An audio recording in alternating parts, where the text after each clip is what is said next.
Kok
bolak-balik kok diempeli ae iki lejeng dalu mancange.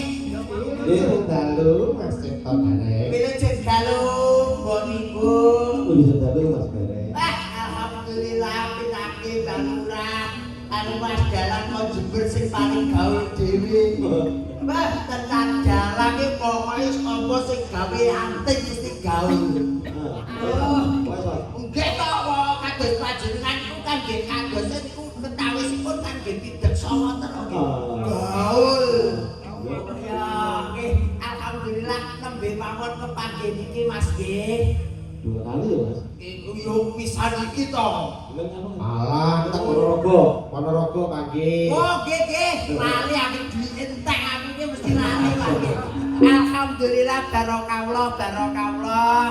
Menika kula mboten namung sepindah kepara wis ping 4 apa ping 5. Kula ki alhamdulillah ora kita bayar mekan ya wis lunas. Iki kula sing tenggene mriki sowan dulur-dulur duren Mas.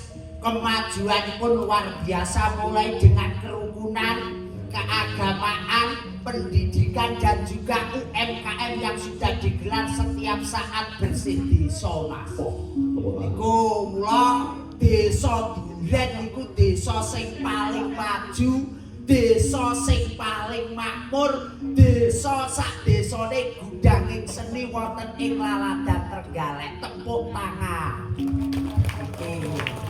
Jadi setiap ada acara tuh pasti ada UMKM ya? Betul. UMKM niku mriki niki jelas digelar setiap wontenipun bersih desa. UMKM ya apa? Yo kabeh to Mas sing duwe barakane kerajinan tangan ya didol nek kene. Sing barakane dodol cilok ya gawa rene. Dan itu produk desa Duren. Duren. Oke, lanjut.